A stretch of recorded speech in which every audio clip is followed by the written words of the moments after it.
वो फोन उठाने ही वाली थी, पर फोन कट जाता है। तभी उसी नाम से मोबाइल पर एक मैसेज आया कि पापा, अब तक आपने फोन क्यों नहीं किया। पूजा पापा शब्द पढ़कर सोच में पड़ जाती है। आखिर ये आर्यन है कौन और विनय को पापा क्यों कह रहा है? कहीं विनय तलाकशुदा तो नहीं और उसका एक बेटा भी हो? उसने मुझे धोखा दिया। ऐसे कई सवाल उसके मन में चल रहे थे। उसने विनय से पूछना चाहा, पर वो इस कश्मकश में थी कि पूछे भी या ना पूछे। तभी पूजा रसोई में माला के पास गई और उससे पूछती है, अच्छा एक बात बताओ माला, कि उस कमरे का दरवाजा हमेशा बंद ही क्यों रहता है? आखिर ऐसा क्या है उस कमरे में? पता नहीं भाभी, मैं जब से यहाँ काम कर रही हूँ तब से वहाँ ताला ही देखा है। भैया के पास ही चाबी रहती है, उन्हें ही मैंने उस कमरे में जाते देखा है। और हाँ, वो कमरे में जाने के बाद दरवाजा बंद कर लेते हैं। यहाँ तक कि कमरे की साफ सफाई के लिए भी मुझे अंदर जाने नहीं देते। आखिर उस बंद दरवाजे के पीछे क्या रहस्य है? उसने सोच लिया कि किसी भी हाल में वो उस राज से पर्दा हटाकर ही रहेगी। ये कहानी है विनय की, जो कि पेशे से एक डॉक्टर है। आज विनय के लिए बड़ी खुशी का दिन है, क्योंकि आज वो अपने एक दोस्त के साथ लड़की देखने जा रहा है। दोनों दोस्त तैयार होकर लड़की वालों के घर पहुंचे।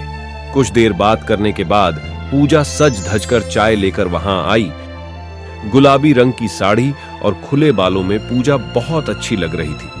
वो एक साधारण परिवार से थी। कुछ देर विनय और पूजा ने अकेले में बातें की और फिर दोनों ने एक दूसरे को पसंद कर लिया। कुछ दिनों के बाद शादी की तारीख भी तय हो गई। शादी बड़ी ही धूमधाम से हुई। विदाई की रस्म पूरी होते ही दोनों कार से निकले। कुछ देर बाद विनय का मोबाइल बजा। विनय ने तुरंत ड्राइवर से कहा, सुनो ड्राइवर, जल्दी से गाड़ी साइड में रोक दो। तभी विनय कार से उतरा और कार से दूर जाकर बातें करने लगा। थोड़ी देर बाद पूजा ने उसके दोस्त से पूछा, ये इतनी देर तक विनय भला किससे बातें कर रहा है? इस पर उसके दोस्त ने कहा, भाभी, डॉक्टरों को चैन कहाँ होता है, कभी भी कोई इमरजेंसी कॉल आ जाता है। ये सुनकर पूजा थोड़ा शांत हुई। घर आने पर विनय ने पूजा से पूछा, अच्छा पूजा, ये बताओ कि तुम हनीमून पर कहाँ जाना पसंद करोगी?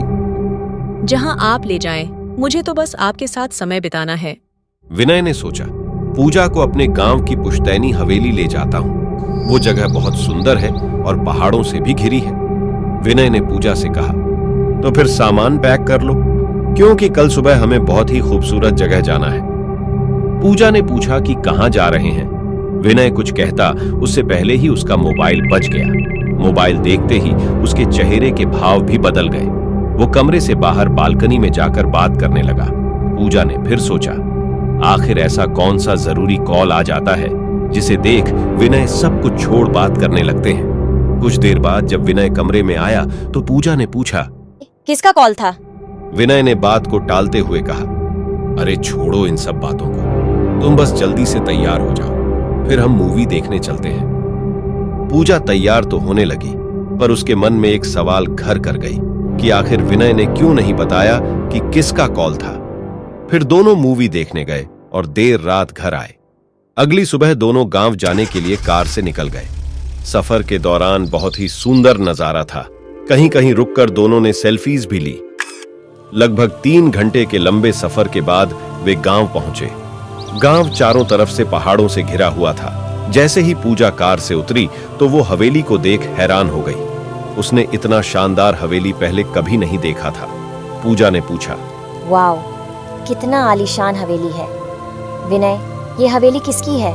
विनय ने कहा कि ये हवेली हमारे पूर्वजों की है। इतने में एक 25 साल की लड़की हवेली में से बाहर आई। विनय ने पूजा से कहा, पूजा, इनसे मिलो, इसका नाम माला है। ये हमारी सावित्री काकी की बेटी है। अब काकी की जगह यही इस हवेली की देखरेख करती है। माला सारा सामान अंदर ले गई। पूजा भी उसके साथ अंदर चली गई। तभी उसने देखा कि हवेली अंदर से बहुत ही आलीशान है। बड़े बड़े झूमर लगे हैं, रेड कारपेट बिछी हुई है और तो और हवेली कई कीमती और एंटिक चीजों से भी सजी हुई है। तभी माला पूजा से कहती है कि भाभी, आप हाथ मुंह धो लो, मैं खाना लगाती हूँ। अगले दिन पूजा ने माला से कहा कि माला, आज मैं सारा खाना विनय की पसंद का बनाऊंगी, तो तुम जरा मेरा हाथ बटाना। पूजा ने सारा खाना विनय की पसंद का बनाया। खाना देखकर विनय बहुत खुश हुआ। जैसे ही विनय एक निवाला खाने वाला था, फिर से उसका फोन बजा। ये देख पूजा कहती है, सुनिए, पहले खाना तो खा लीजिए, उसके बाद फोन पर बात करना। पर विनय बिना कुछ खाए फोन उठाकर बात करते हुए बाहर चला गया। अब पूजा को ये बात चुभने लगी। कुछ देर बाद विनय अंदर आया और पूजा से कहता है, सॉरी। पूजा ने पूछा, किसका कॉल था? पर विनय बात को घुमाकर कहता है, यार बड़ी जोरों से भूख लगी है, चलो खाना खाते हैं। और पूजा को अपने हाथों से खाना खिलाने लगता है। पर पूजा अब भी उसी सोच में डूबी रहती है। अगले दिन विनय नहा रहा था और पूजा कमरे को सजा रही थी। तभी विनय के मोबाइल की घंटी बजती है। पूजा मोबाइल में किसी आर्यन का नाम पढ़ती है। वो फोन उठाने ही वाली थी, पर फोन कट जाता है। तभी उसी नाम से मोबाइल पर एक मैसेज आया कि पापा, अब तक आपने फोन क्यों नहीं किया? पूजा पापा शब्द पढ़कर सोच में पड़ जाती है। आखिर ये आर्यन है कौन? और विनय को पापा क्यों कह रहा है? कहीं विनय तलाकशुदा तो नहीं? और उसका एक बेटा भी हो? उसने मुझे धोखा दिया। ऐसे कई सवाल उसके मन में चल रहे थे। उसने विनय से पूछना चाहा, पर वो इस कश्मकश में थी कि पूछे भी या ना पूछे। वो पूरा दिन उदास और बेचैन थी। रात के 2 बज रहे थे तभी पूजा की नींद खुली और देखा कि विनय अपने बिस्तर पर नहीं है। वो उसे ढूंढती हुई कमरे से बाहर निकली। अचानक उसे एक कमरे की लाइट जलती दिखी। वो उस कमरे में जाने लगी और दरवाजा अंदर से बंद था। पूजा वापस आकर सो गई। पूजा सुबह उठकर देखती है कि अब उस कमरे के दरवाजे पर ताला लगा हुआ है। इतने में पूजा ने देखा कि विनय गार्डन में बैठा चाय पी रहा था। तभी पूजा रसोई में माला के पास गई और उससे पूछती है, अच्छा एक बात बताओ माला, कि उस कमरे का दरवाजा हमेशा बंद ही क्यों रहता है? आखिर ऐसा क्या है उस कमरे में? पता नहीं भाभी, मैं जब से यहाँ काम कर रही हूँ तब से वहाँ ताला ही देखा है। भैया के पास ही चाबी रहती है। उन्हें ही मैंने उस कमरे में जाते देखा है। और हाँ, वो कमरे में जाने के बाद दरवाजा बंद कर लेते हैं। यहाँ तक कि कमरे की साफ सफाई के लिए भी मुझे अंदर जाने नहीं देते। ये सुनकर पूजा और ज्यादा परेशान हो गई।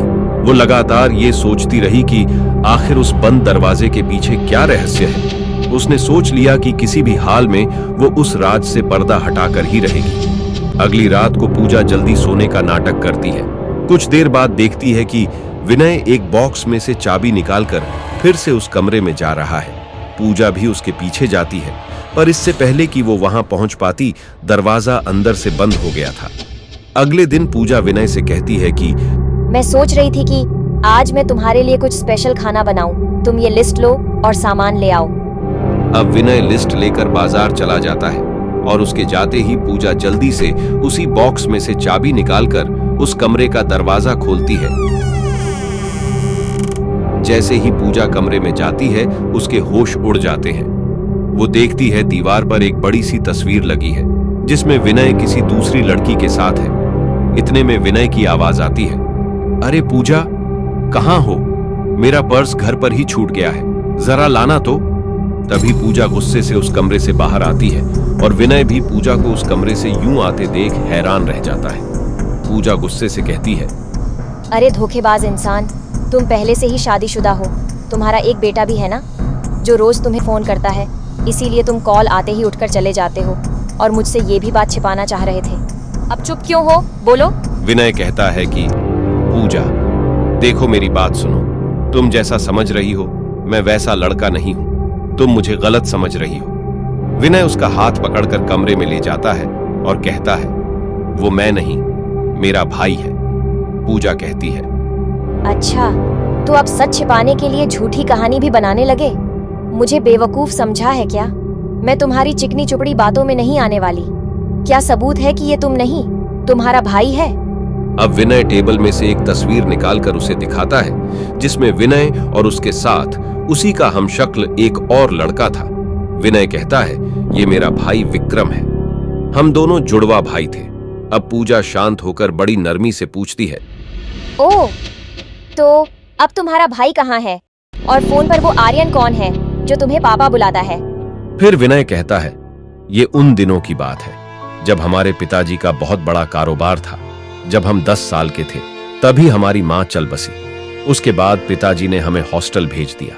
हम दोनों भाई छुट्टियों में गांव आ जाया करते थे। जब हम स्कूल से पास आउट हुए तो उसके बाद भैया पढ़ाई के लिए विदेश चले गए और मैं शहर में रहकर आगे की पढ़ाई करने लगा। पिताजी से मिलने मैं और भैया कभी कभी गांव आ जाते थे। उन दिनों भैया हमारे गांव की एक लड़की काव्या को बचपन से ही बहुत पसंद करते थे। काव्या बहुत गरीब थी और अपनी मां के साथ ही रहती थी। पिताजी और मुझे विक्रम भैया की काव्या से दोस्ती पसंद नहीं थी, क्योंकि हम दोनों को ऐसा ही लगता था कि वो भैया से नहीं बल्कि उनके पैसों से प्यार करती है। तभी विदेश में भैया की पढ़ाई पूरी हुई और वो कुछ दिनों के लिए गांव में रहने के लिए पिताजी के पास आए। क्योंकि मेरे फाइनल एग्जाम्स चल रहे थे इसलिए मैं नहीं आ सका। कुछ दिनों बाद जब मैं गांव गया तो मुझे पता चला कि काव्या किसी के लड़के के साथ भाग गई। ये सुन मैं बहुत खुश हुआ कि आखिर उससे मेरे भाई का पीछा तो छूटा। उस दिन से भैया से मिलना जुलना भी काफी कम हो गया था। फोन पर भी बहुत कम बातें होने लगी। 4 साल बीत चुके थे। इन 4 सालों में भैया कभी भी गांव नहीं आए। पूछने पर हर बार कोई ना कोई बहाना बना देते थे। एक दिन मुझे विदेश के एक अनजान नंबर से कॉल आया। वो कॉल हॉस्पिटल से था। उन्होंने बताया कि तुम्हारे भाई का एक्सीडेंट हो गया है, जल्दी से यहां आ जाओ। मैं तुरंत वहां पहुंचा। वहां जाकर मैंने देखा कि भैया जिंदगी की आखिरी सांसें गिन रहे थे। उन्होंने मुझसे कहा, मैंने तुझे यहां एक खास बात बताने के लिए बुलवाया है। भैया ने बताया कि जब वो पढ़ाई पूरी करके पिताजी से मिलने के लिए गांव आए थे तब से उनका और काव्या का रोज मिलना जुलना लगा रहता था। ये बात उन्हें भी मालूम थी कि मैं और पिताजी उनके और काव्या के रिश्ते को नहीं स्वीकारेंगे। तब उन्होंने अपने एक दोस्त से काव्या का पासपोर्ट बनवाया और वापस विदेश जाते वक्त उसे भी अपने साथ ले गए। वहां उन दोनों ने शादी कर ली। फिर काव्या ने एक बेटे को जन्म दिया। दोनों ने उसका नाम आर्यन रखा। वो अब काफी खुश थे और इस उम्मीद से इंडिया वापस आ रहे थे कि इस बार शायद पिताजी अपने बहू और पोते को देखकर मान जाएं। तभी एयरपोर्ट जाने से पहले ही उनकी गाड़ी का एक्सीडेंट हो गया। हालांकि बच्चे को तो ज्यादा चोट नहीं पहुंची, लेकिन भैया और काव्या की हालत बहुत नाजुक थी।